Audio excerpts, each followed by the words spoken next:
We are gathered here today to pay our respects to 12 more failed ideas, some ambitious, some absurd, but all of them were dead on arrival. They didn't just fail, they got buried. Let's begin.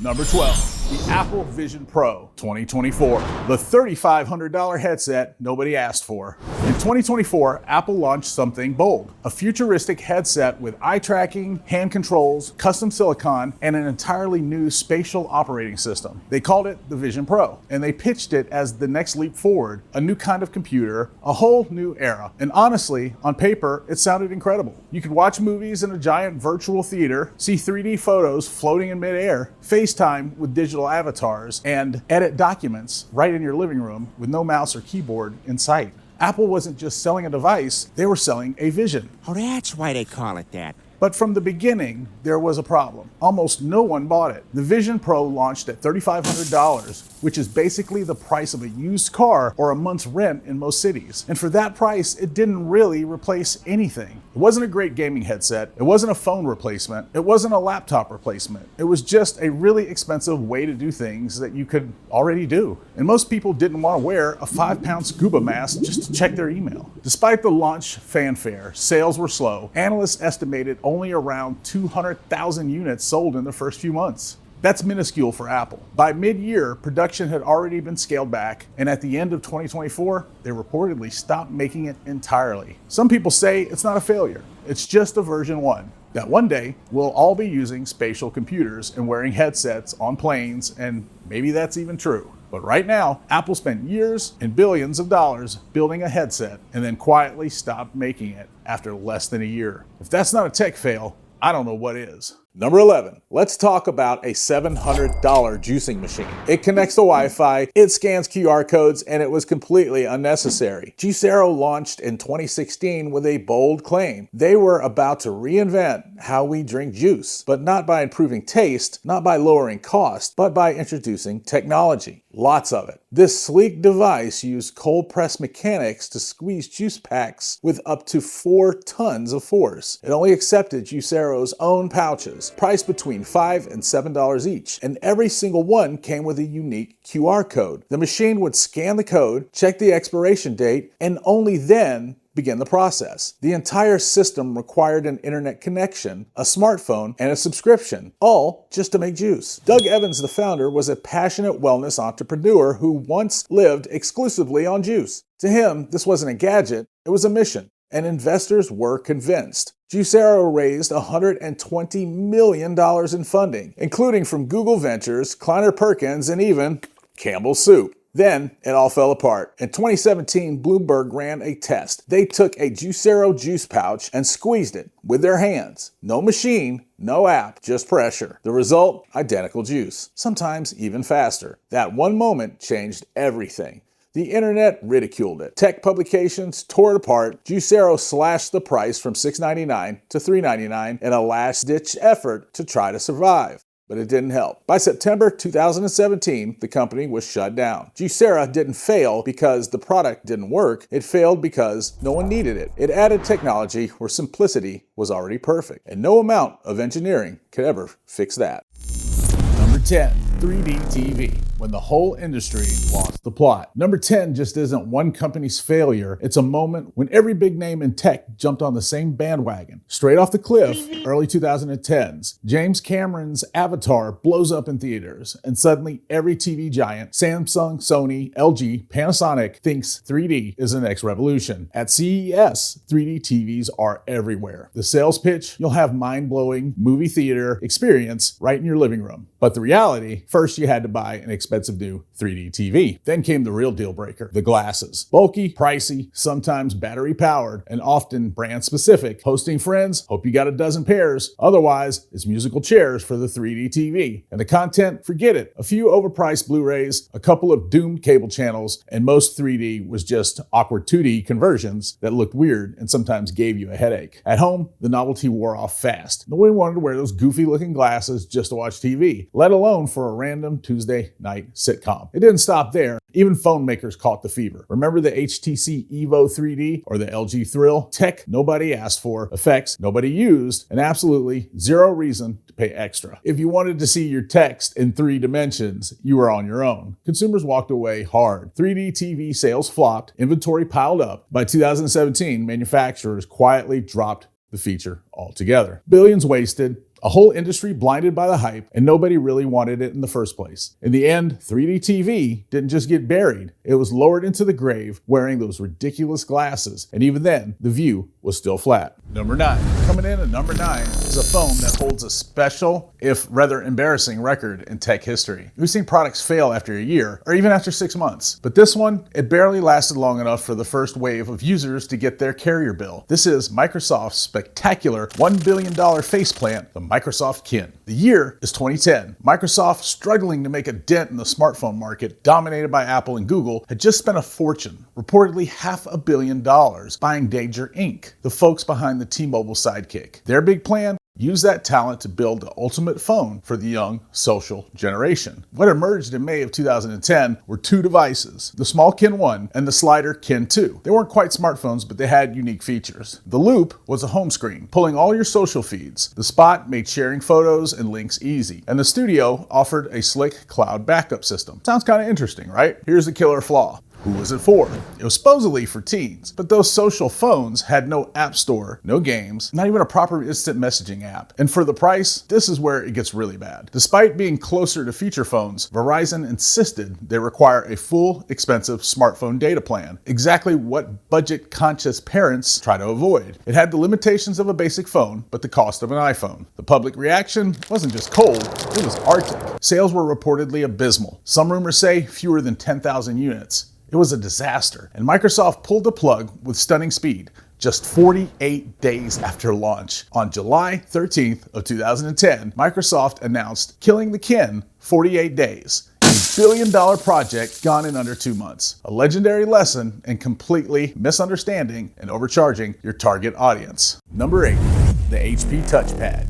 Buried by its own maker. Number 8 just isn't a failed product. It's the story of a $1 billion gamble, an incredible operating system, and one of the fastest tech funerals ever. But to understand this one, you need to know who Palm was. Before iPhones and Androids, Palm ruled the mobile world with Palm Pilot, the original handheld organizer for years. Palm was the name in pocket tech. Fast forward to 2010, the iPad is everywhere. HP wants in. So they buy Palm for $1.2 billion with a B, not for its fading phone, but for WebOS, for its operating system. This was the future. It was gorgeous, innovative, light years ahead in multitasking and notifications because the iPhone didn't have multitasking back then. HP's dream, WebOS on tablets, phones, maybe even printers. They were having dreams of being Apple. They even wanted to make printers with WebOS on it. Their opening shot, the HP Touchpad, launched in July of 2011. It looked good. It ran the WebOS. It was meant to take on the iPad head to head. But from day one, it never had a chance. It came out after the iPad 2 and felt slow by comparison. It felt plastic and creaky next to the iPad's solid aluminum body. The App Store was a ghost town. Worst of all, HP priced it exactly the same as the iPad, $500. Sales tanked, then came the chaos. New CEO, new direction, old promises tossed aside. Just in 49 days, HP killed the touchpad and every WebOS device. They didn't even make it through the summer. But there's one last twist before the burial. To clear out inventory, HP slashed the price to $99. And suddenly, everyone wanted one. Stores sold out overnight. The touchpad became a cult legend, just not at the price HP wanted. I even looked for one for this episode. They're still going for $200 and $300. HP didn't just bury the touchpad. They spent over $1 billion to drag Palm down with it. And in the end, all that promise and all that money ended up in the same grave. Number 7. Coming in at number 7 is a story about high stakes, intense pressure, and a moment where a giant stumbled. Back in 2008, the iPhone was the phenomenon. But BlackBerry was the incumbent. They owned corporate email. Their physical keyboards were iconic. The common wisdom was, if anyone could build a true iPhone killer, surely it was RIM, the makers of BlackBerry. The world was watching. The hype was off the charts. This just wasn't another phone, it was BlackBerry's answer. Launched in November of 2008, this was the BlackBerry Storm, their first ever touchscreen-only device. No physical keyboard. This had to be the one. And it even had a wild innovation, SurePress. The entire screen was one giant clickable button. The idea was to give tactile feedback, mimicking their famous keyboards. So instead of just tapping the screen, you had to physically push the screen down to make a selection. And how did it work? Well, it was terrible. Users loathed SurePress. It felt clunky, inaccurate, and made typing incredibly frustrating. The software was a buggy, laggy mess that crashed constantly. It even lacked Wi-Fi at launch, a huge miss for a so-called iPhone killer. And the app selection barely existed. It felt like a company totally out of its depth, trying to imitate Apple without understanding what made the iPhone work in the first place. Instead of killing the iPhone, the Storm misfired and fatally wounded BlackBerry instead. Do me a favor, instead of asking you to hit the like button or to subscribe, just leave a comment and let me know how I'm doing. This is my second real video and I just want to know how I'm doing. Thanks, guys. Number 6, Sega Dreamcast, the console that never had a chance. Number 6 is a funeral that still hurts for a lot of gamers. Not because the product was bad, but because it was great. The Sega Dreamcast was the final gamble of a legendary company, and a perfect example of how even brilliant ideas can outrun a troubled past. By the late 90s, Sega was on life support. The 32X, the Sega CD, and the Saturn, one confusing add-on after another, had trashed their reputation. The Dreamcast was supposed to bring them back from the dead. Launched on an iconic date, 9/9/99 for $199. The Dreamcast came out swinging. It was incredible for the time. Crisp graphics, wild VMU memory cards with their own screens, the first console with a built-in modem for online play, years before Xbox Live games like Phantasy Star Online weren't just good, they were revolutionary. Sales broke records out of the gate. For a second, it felt like Sega actually pulled it off. So what went wrong? Two things. First, Sega's old baggage came back to haunt them. Third-party giants like EA Sports wouldn't come on board. No Madden meant a huge hole in the lineup, but the death blow, the unstoppable hype for Sony's PlayStation 2. Everyone wanted it. It played games, played DVDs. Gamers waited, wallets closed. The Dreamcast sold over 9 million units, but Sega was bleeding out from years of losses. They couldn't hold on. In March of 2001, just a year and a half after launch, Sega pulled the plug. Not just on the Dreamcast, but on their entire console business. A console ahead of its time, laid to rest by old mistakes, and a competitor they couldn't stop. And that's how the Sega Dreamcast earned the number 6 spot in our tech graveyard. RIP Sega. Number 5. Apple Maps. When Ego mapped the route to disaster. Cracking the top 5, we hit a fail so big it left even Apple embarrassed. A company almost allergic to public mistakes. But to understand this train wreck, you need the backstory. Silicon Valley allies turned bitter enemies. When the iPhone launched in 2007, Google was Apple's best friend. Google Maps was the default. YouTube was built in. Google CEO even sat on Apple's board. But that friendship died the minute Google launched Android. Steve Jobs saw it as betrayal, a stolen product, and promised thermonuclear war. From then on, Apple wanted nothing to do with Google on their end. By 2012, they made their move. With iOS 6, Apple kicked Google Maps to the curb and rolled out their own Apple Maps. A bold play for control, but the world wasn't ready for what came next.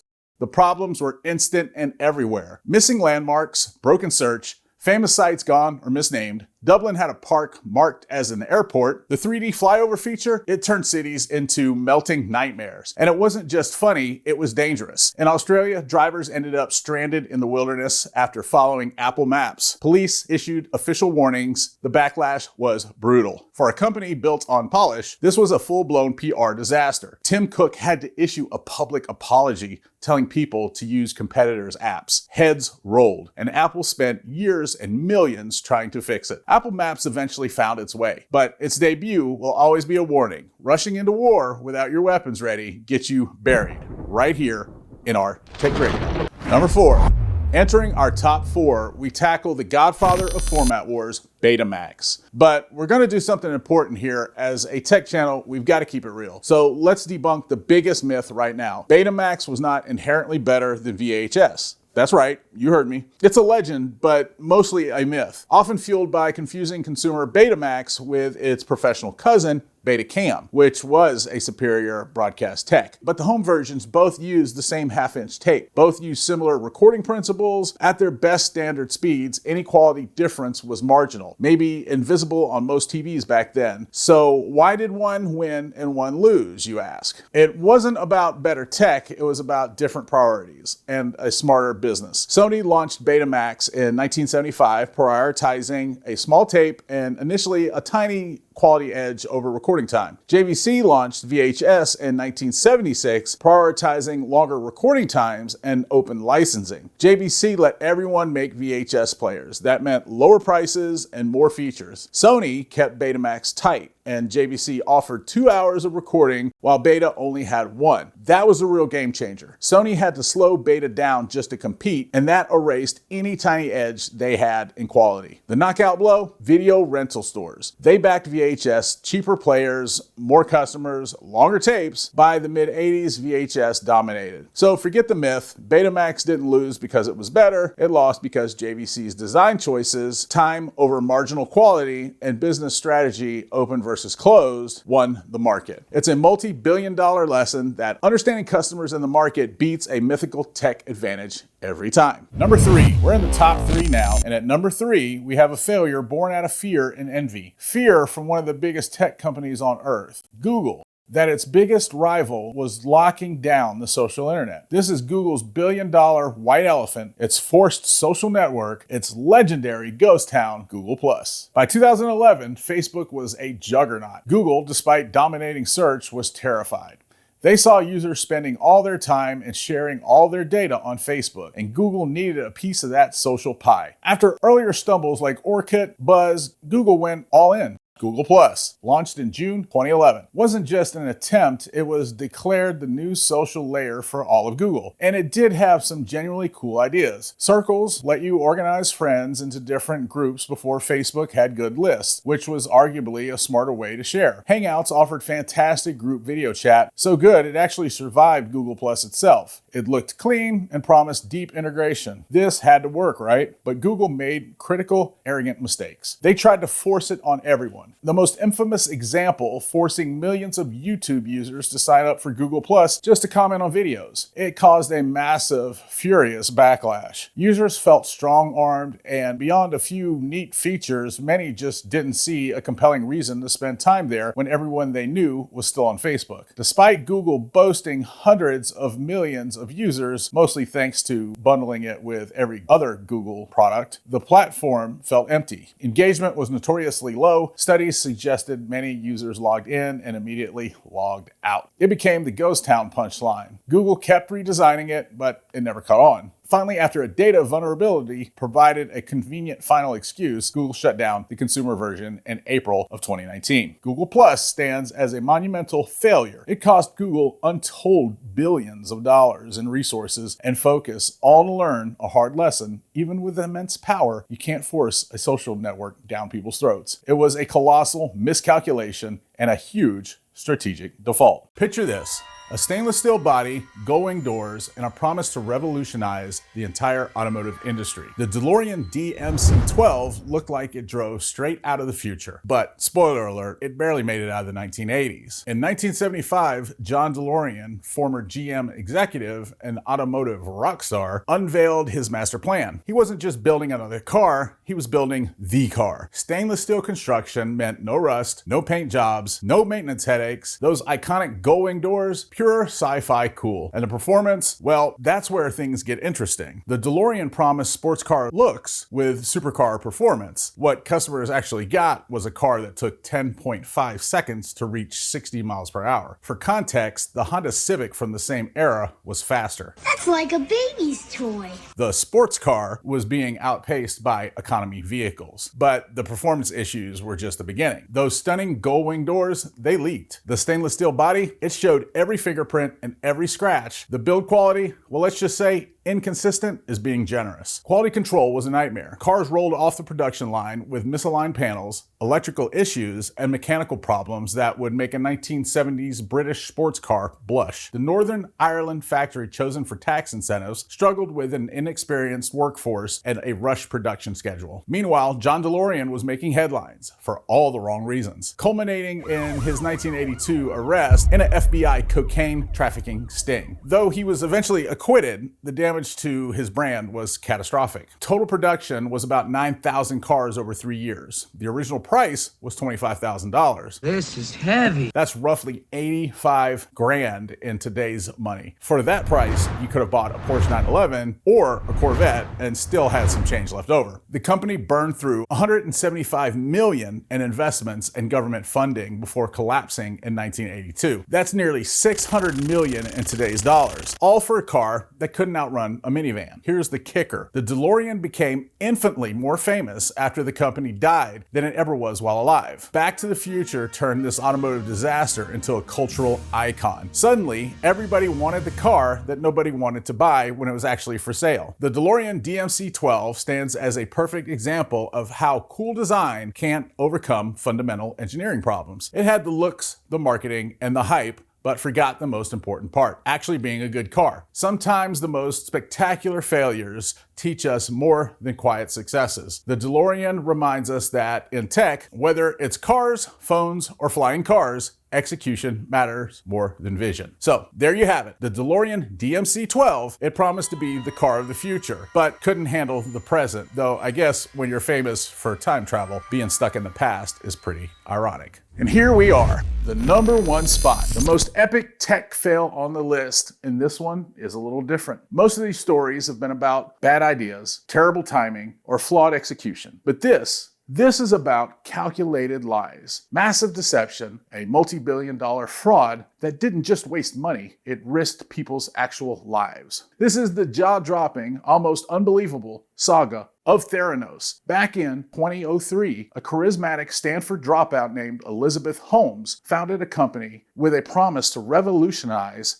healthcare. No more vials of blood, no more long waits, just a tiny, painless finger prick. One drop of blood, and their custom machine called the Edison would instantly run hundreds of tests, cheaply, accurately, and instantly. Holmes, with her deep voice and Steve Jobs cosplay, was hailed a visionary. Investors lined up. Over $700 million poured in. At its peak, Theranos was worth $9 billion. They landed deals to put machines in Walgreens and Safeway stores across the country. There was one massive problem. It never worked. The Edison machine could only do a tiny handful of tests, and even those weren't reliable. So what did they do? They lied. They rigged demos. They diluted finger prick samples to run on off-the-shelf machines from other companies. And people didn't even know. They thought their medical results were coming from this miracle device, the Edison, but they definitely weren't. Then, in 2015, the lies started to unravel. After months of digging and interviews with brave whistleblowers, Wall Street Journal reporter John Carreyrou published a series of articles that blew the whole thing wide open. He exposed the fakery,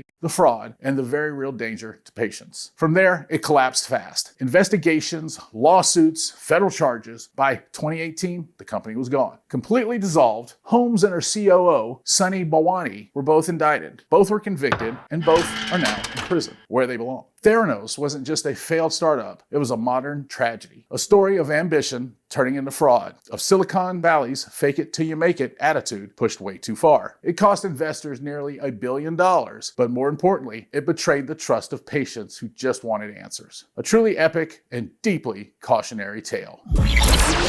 Clear.